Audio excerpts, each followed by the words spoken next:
So I'm Catalina Dash. I'm originally from Chile, South American Latin touch this morning. And this is one of my greatest passion. I felt the call when I was finishing my studies in psychology. I felt the call to work with women, as I was obviously making my own discovering, transformation, inner journey. I just felt the call to connect with other women. And the main reason for this is because I started to realize that as women, in one moment, we really needed to connect with our more masculine energy to enter the public world. And we thought that by kind of developing more our masculine side, we will be able to fit in the men's world, in the public world. And it worked so good in the beginning, and in this moment, we start to have a lot of crises. Inner crisis, relationship crisis, work crisis, different ones. And I realized it in myself. And then I realized how many women around me, we were feeling completely not authentic, and we were feeling completely stagnant and frustrated, and our self-demanding is like huge to trying to be perfect and to try to fit in all the roles. So the thing is, I had the call to work with women, but also what I was realizing that was happening to us, also it was happening to men. As in the beginning of my career, I work with women and with men, and I just realized that what was happening, it was that we really needed to connect with our feminine side, men and women. And maybe you heard before about this masculine thing and this feminine thing. And very short, for masculine, we understand this more active side, this more strategic, focus,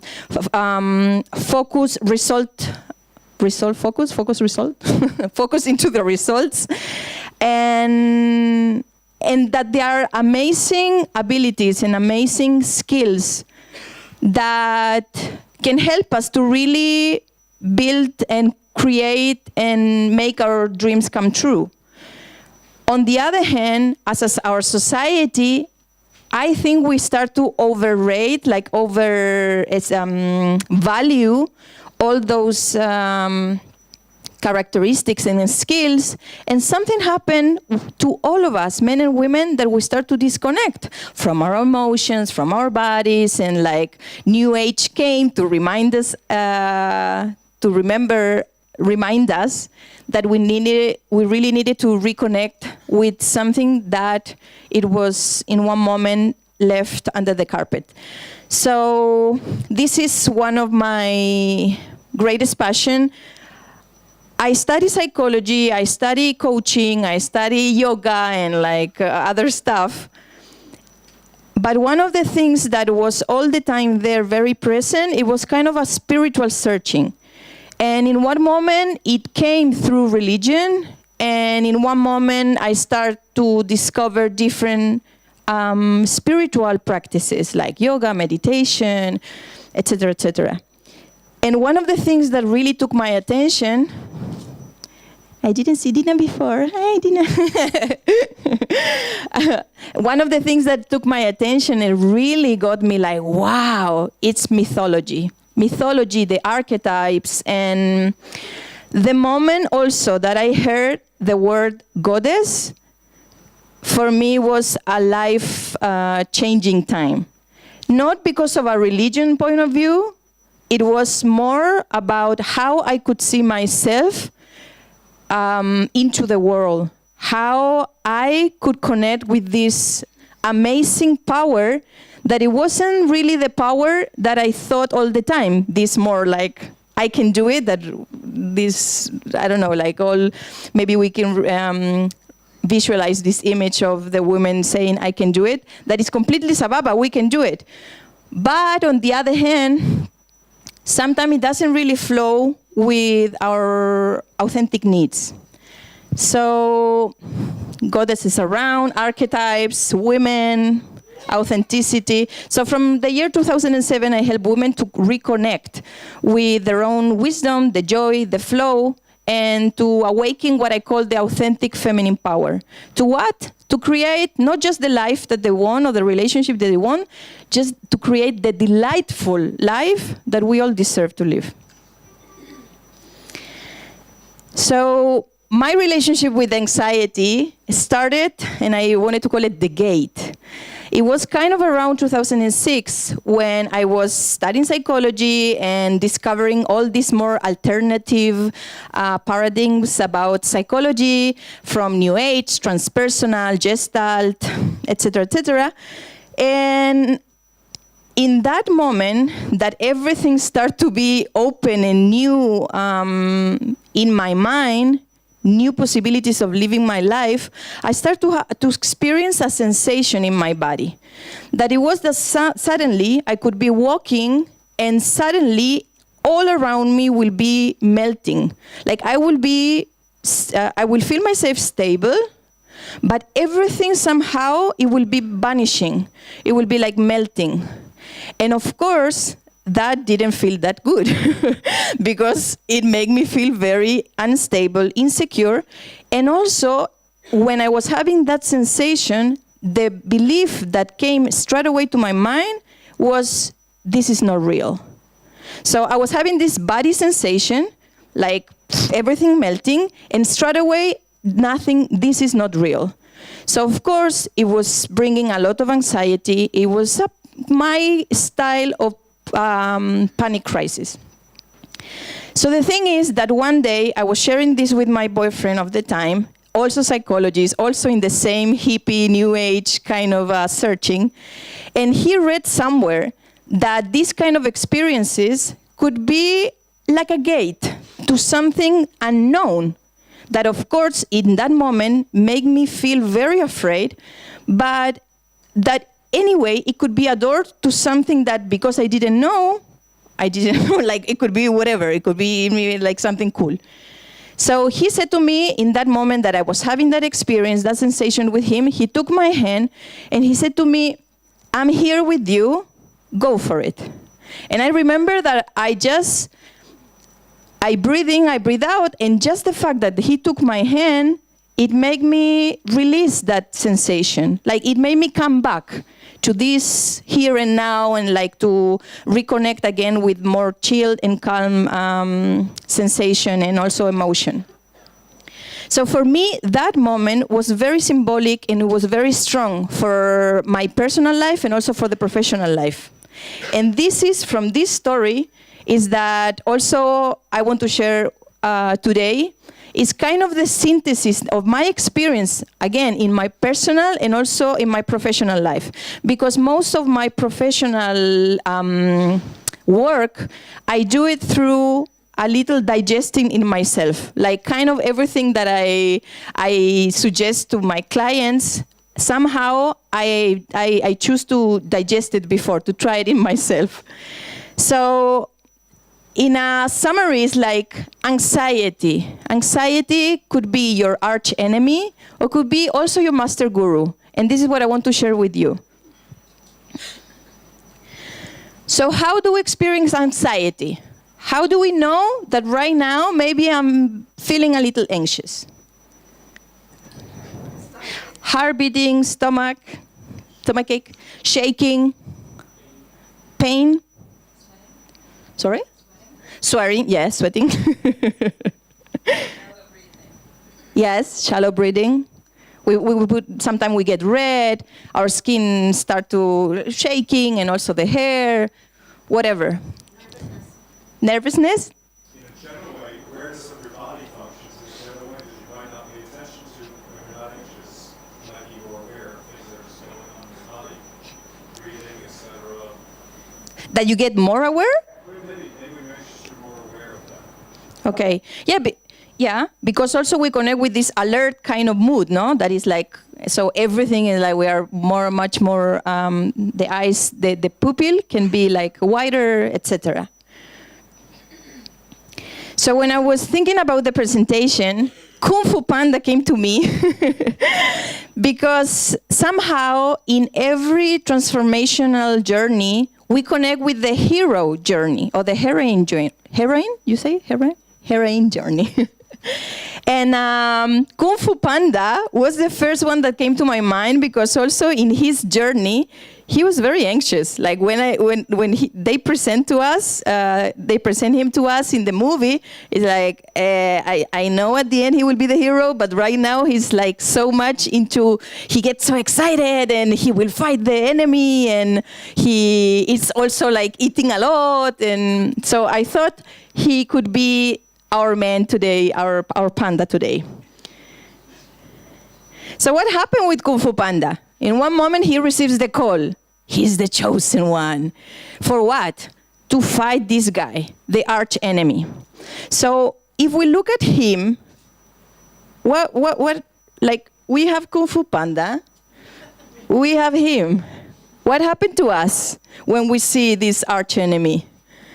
Like, if we can describe him, he maybe is big, he's like fierce, he has like fire, etc., etc. So we have the arch enemy, him, that I don't even remember his name, but let's say John. John is there, anxiety is there. The thing is that what happened, and what we see also in the movie, is that when we start to connect with this arch enemy, sometimes, and most of the times really, it's not that much about him that is the arch enemy, it's how we relate to him. What happened to us when we interact with this whatever. In this case, this guy, or in this case, anxiety. So our arch enemy, as a society today, we usually connect with anxiety as an arch enemy, something that we don't want in our life. It doesn't feel good, it's uncomfortable, make us feel like awkward, it's like inconvenient, like comes here to just make balagan. So we don't want it. So what are these associations? And of course, how do we experience usually anxiety as our arch enemy? With fear. It's a threat. It comes to take us and destroy us and like to take over of our wellness. So of course, are connected with I cannot do it. Like something in ourselves says that anxiety or the situation or whatever, maybe this guy that was the enemy for Kung Fu Panda can do it, can do something that I cannot. So we feel powerless. I'm not enough. I'm not perfect.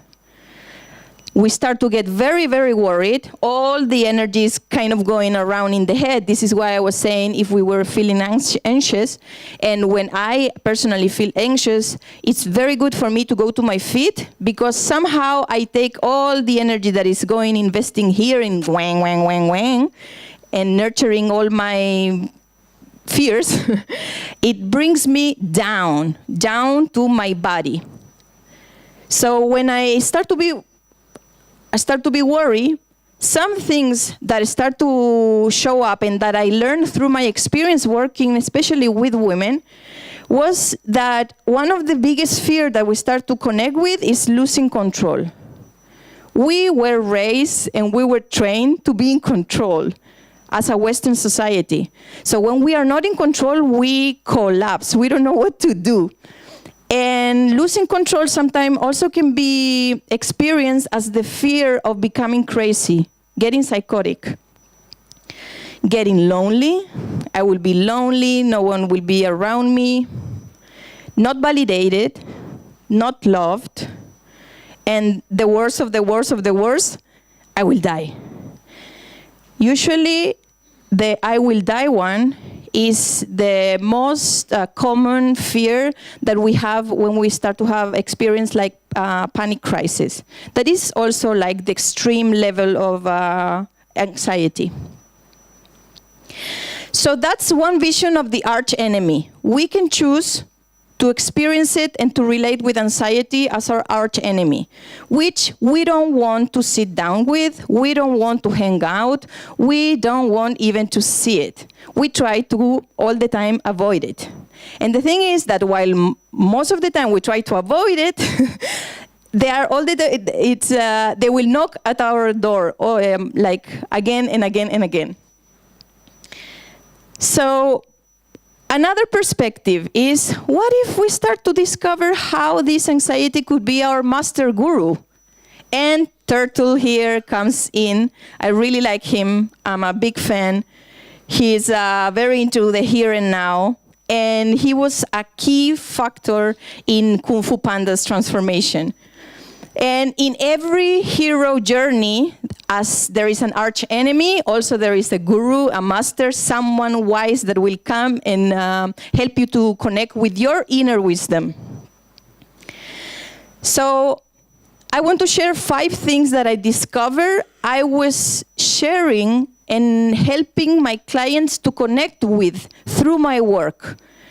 And it has to do with things that I was, of course, believing in, and that to me, in the personal level, helped me. And then I realized that by sharing it, not straightforward as maybe I will do it now, just that the people will experience at the end of our work these 5 kind of understandings or visions.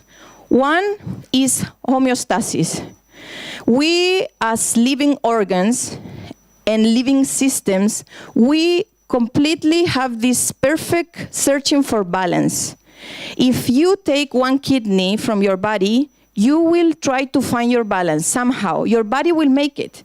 If you cut your finger, all your body in that moment will try to find the way to heal that wound so we can keep the balance. Also in families, in a systemic point of view, also when one kid plays the black sheep and then he gets or she gets the opportunity to be the white sheep, like things move around.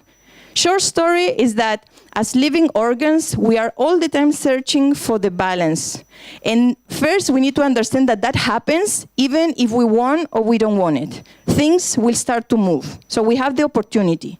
Second, that life is not as linear as we think it is. In one moment, yes, we understood that we are born and then we die.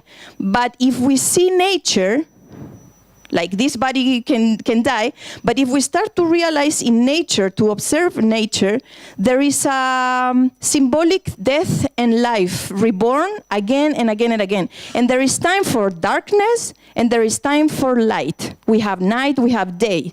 We have a time to rest and we have a time to be very active. We have a time to go in the winter, and we have a time to be out in the summer. Or maybe here in the Middle East, I discovered that it's the other way. Like in the summer, I really want to be inside, and in the winter, I really want to go out. The thing is, there is a time for everything. And when we start to understand this, inside, there is more space for hope, and there is more space for not collapsing when we face dark moments in our life. That sometimes can be confusion, sometimes can be not having the control, and sometimes can be getting a little out of ourselves. Another thing is, this is the symbol of medicine. And in one moment I realized that, well, first, this is super powerful because they use, like, the snake is there. The snake is already a symbol of death and life, of healing. Healing through the allowing myself to die and to be born again. Plus, there is 2 snakes. To be 2 snakes there is like a reminder for us to understand that what is poison can be medicine. This is a very ancient understanding. And what is medicine also can be poison. If you have headache and you go and take your pills for your headache again and again and again, what is medicine will kill maybe your stomach. So watch out that every medicine can be poison, and every poison also can be medicine. In Amazon, there is one frog, Kambo, is a medicine, like native medicine, that the frog itself, like the liquid of the frog, is poisoned. But when it's used for people that have certain disease, it helps them to clean by detoxing. So we have this dance of the polarity that I found that image. We were talking also when Daphna was helping me, and she was saying, if you talk about balance, maybe it would be cool to put like a justice symbol. And it didn't make sense to me because I said to her, like, yeah, I know what you mean, but I still need the flow. Because it's not something rigid, balance. Balance, from at least the perspective that I want to share, is this constant flowing between night and day, between medicine and poison. So balance is in the dance. It's not in one specific place. Another thing that I discovered is that when my clients were developing curiosity, an authentic curiosity, things could start to move from a positive and constructive way with their own symptoms of anxiety.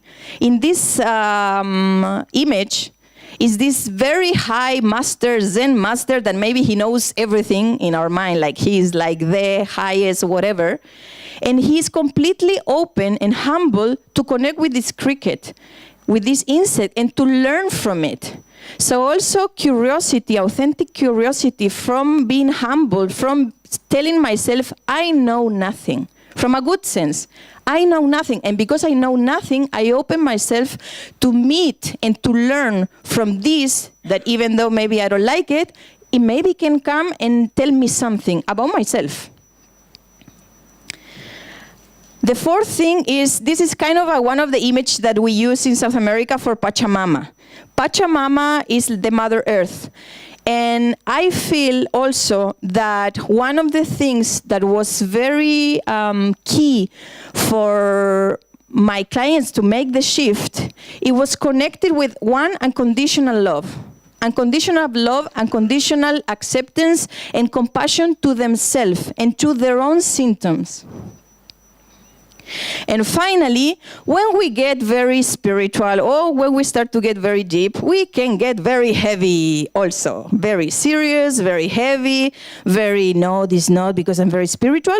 So I wanted to bring this, that is something that also for my life was very revealing. In one moment of my life also, I was going to many workshops and discovering myself and going in, and I was like crying in every single workshop. And I realized, like, oh, again, am I going to that time, that whatever? And I realized that right now also was a key, very medicine itself for us. Connect with fun, with joy, with pleasure, and with lightness. Okay, right now I don't feel okay, sababa. Like, right now I can have a panic crisis, breathe in, breathe out, sababa. Or like, also bring that into our relationship with the anxiety in with whatever that could make us feel either sick or ill or not good. So I realize that anxiety's symptoms, and especially panic crisis, start to decrease in my clients, and in some they completely disappear when they integrate this phrase and this understanding in themselves, that they were loved already. They were loved by themselves, they were loved by something higher, and even in the same context, setting of our work together, I was there from loving them. Not loving them like the hug, I love you, like just making the space for accept what was happening. That they were loved, they were whole, they were not alone, and they were part of something higher. And right now, I just want to invite you to, in this moment, realize how you're sitting. Just realize how you're sitting.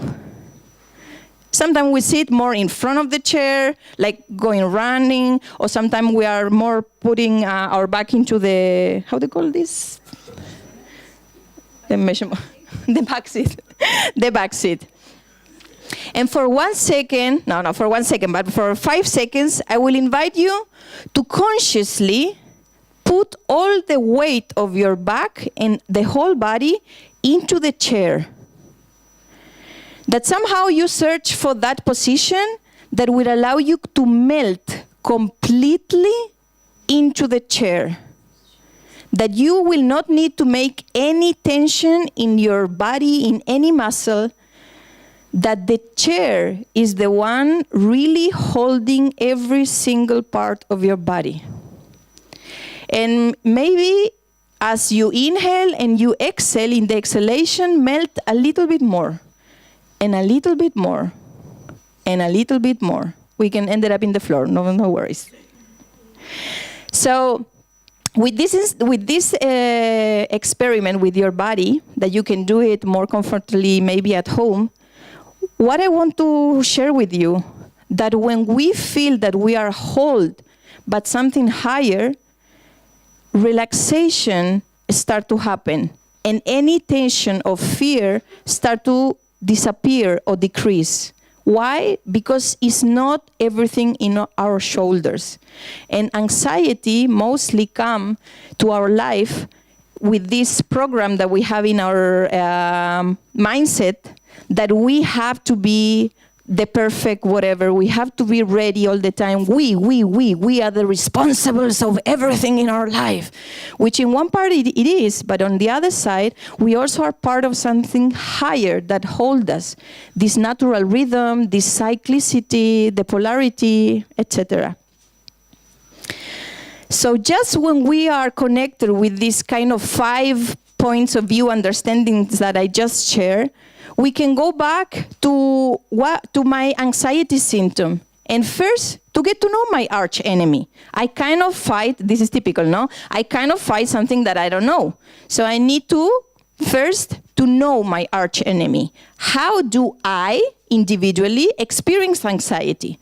Some clients, they experience it like putting herself, when every time she was going to speak in front of people, she was getting red. And the symptom was getting red. The thing is that what was happening to her with getting red? Because it's not about just getting red. I can get red, and there's nothing happening with that. It's how I connect with me being red.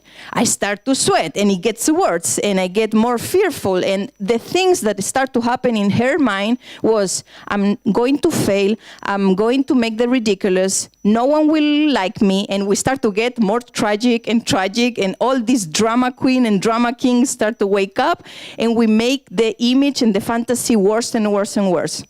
So the thing is, when we, for example, one experience, this is the experience that I want to share like very sharp with this client, is that in one moment when she was speaking to me and we were in the session and she was getting kind of more deeper in her emotions, kind of making herself naked emotionally in front of me, she started to feel red. And I saw she was getting red. So the thing is, I said to her, what is happening right now? What you can notice? So I'm getting red. Okay, so what is happening? What does it feel right now, this redness? What makes you feel? And the thing is that when she made a space for being compassionate in that moment with herself and realizing, okay, I'm feeling red, I'm feeling insecure in front of you, and expressing everything that was happening inside her mind and her body, then she started to be, like she lost to be, how do you say it? She decreased the redness. She stopped to be red. And not just that, also in one session with the same girl, it happened that she started to feel this typical tension in the throat, and by expressing what was happening, by making space to bring this arch enemy in, sitting with this arch enemy to have a cup of tea and to have a conversation, the arch enemy start to come less and less. So this is kind of one of the metaphors that all the time I say. If you have a neighbor that you don't like, or the person that you don't want to meet, and all the time is knocking at your door, and she or he wants to meet you because of whatever, and you don't want to meet, and you are like, I'm not here, tell them like, I'm not here, you make yourself that you're not at home, etc., your neighbor will still keep coming, because there is something that he or she wants to tell you. So the thing is, until we give ourselves the opportunity to open that gate and to meet with this uncomfortable visit, we will discover, one, what is it that I really don't like about the person? And it's really about the person, or what really makes me feel when she or he comes around me? And the thing is that if I open the gate and sit with this arch enemy, I can discover that it can come to tell me something about myself. For example, this client, she was getting red, and she didn't know why, and she was fighting all the time not to get red. She was stuck in that circle. And the thing is that when she realized that she was getting red, because she was afraid really to make a mistake and to be ridiculous, and we start to also have fun with it, like what if, let's make ridiculous right now, like, and we start to do a few things that she will feel more comfortable by making the ridiculous around herself and around others, that there was no fear anymore of being ridiculous, because it's like, I'm ridiculous already, so what do I need to lose? Like, so the thing is that helped her to learn something about herself and not to have this annoying neighbor coming again and again to knock to her door. So 2 things I want to just share. One, if I can make suggestions to how to deal with your anxiety. One, invest time, energy, and maybe even money to go in and to develop your inner wisdom. With a counselor, with a practice, learn a spiritual practice, or not a spiritual practice, but something that helps you to go in. And when I say to go in, it's also to deal with those things dark that you don't like, with the shadow, with those things that you don't feel very comfortable talking or dealing with. And on the other hand, awaken your body. Run, shake, dance, be aware of your sensations, connect really with energy going down. Because anxiety, it's from here coming to your body to make the balagan, but when you bring your body, sometimes some people run, some people go, I don't know. Any sport also will help you to deal and to make space to connect differently with anxiety. And finally, we were training, and we need to just be aware that as a Western society, we have a very strong software that tell us to be superhero, heroine, Wonder Woman, especially Wonder Woman, this is what I work with, like the warrior women, Wonder Women, all the time. To be like fitting in all the roles and doing it perfectly. This is what we tell ourselves also. It's not that someone specially comes, like we are completely into this. So we want to be strong all the time, and we will have the control all the time. Why? Because we just want to be loved. So the thing is, my invitation with this guru kind of existence is that we just need to keep the dance between being superheroes and also being just beautiful, simple human beings. That also we can be vulnerable, and that also we can release. And for that to happen, go to nature and just look at the moon, how she completely shows herself, and then sometimes she doesn't want to show herself and you don't see her. And also nature. Sometimes you will see the flowers, sometimes you don't.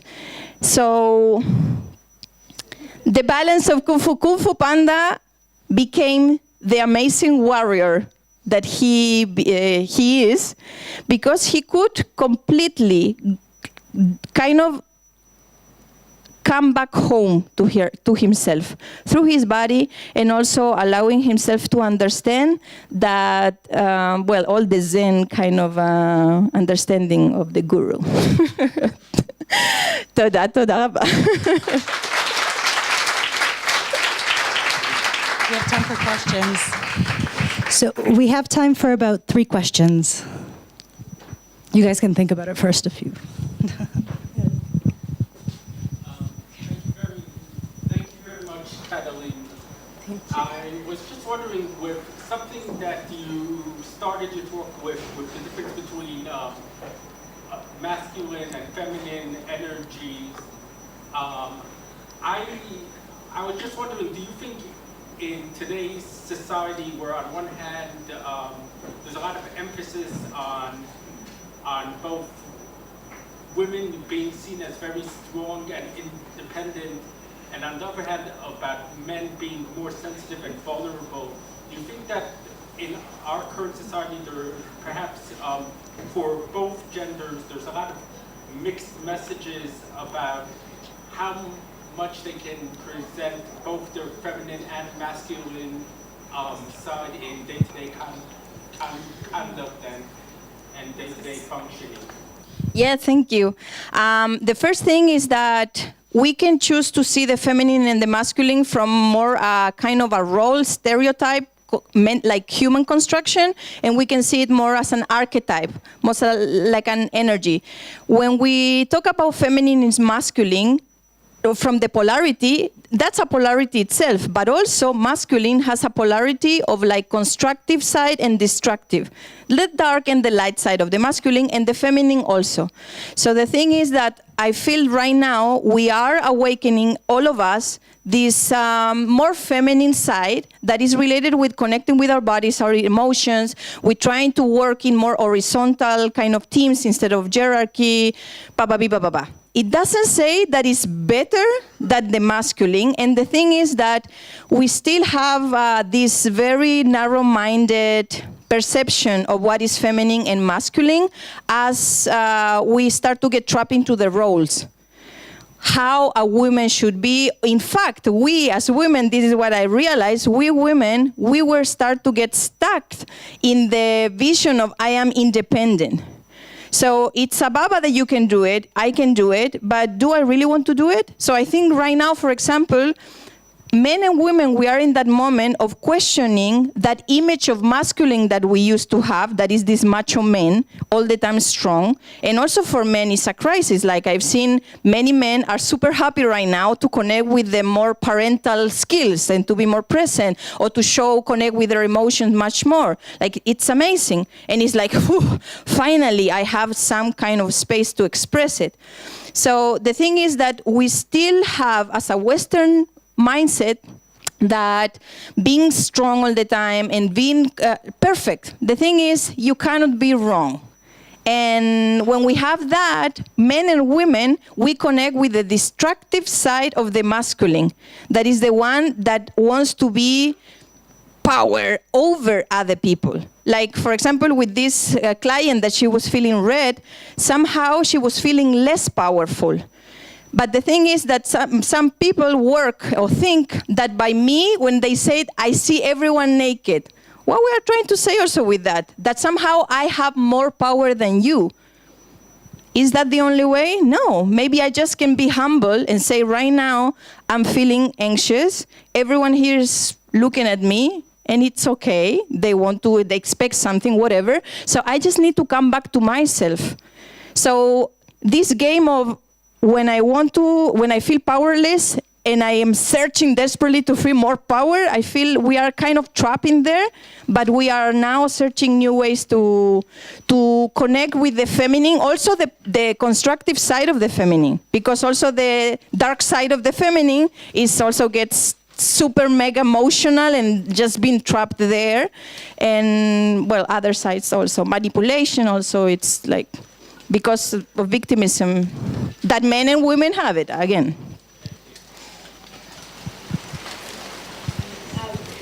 My name is Dina. So you mentioned in the beginning about how you experienced anxiety attacks, where you felt like suddenly you were standing there and you were fine, but everything around you was melting. So do you still experience that? I took it not. The thing is this, my understanding of that now is not from an arch enemy. It's not that I experience panic crisis. I take it as sometimes I see myself getting in different kind of conscious levels. I don't know, like these trips, because it really was a trip. Like sometimes I was like, this is not real. It's 1 second of like, what the fuck? So right now, if I experience something where I lose control, what I do is like to really open myself to die. And this could sound very crazy, but it's like just to let myself go into the flow. There is something that I don't know that could happen to me, but I just want to, instead of fighting it because I'm afraid, I'm already had a different kind of experiences that allow me to eat. Just the decision, I fell in love with a Yerushalmi in a trip, and I came to, my life is really kind of a gate.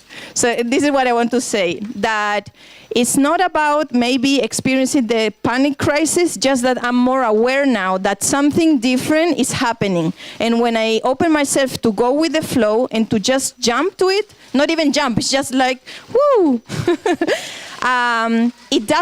It's not feel like a panic crisis, and it's not feel like anxious.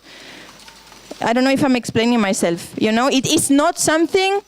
The experience could be labeled as a panic crisis for maybe a doctor or whatever, but what I experience, it's a gate to something different, which it's not bad for. I don't feel it as something bad to me. So we're out of time. Thank you so much, Catalina. Thank you so much. You're wonderful.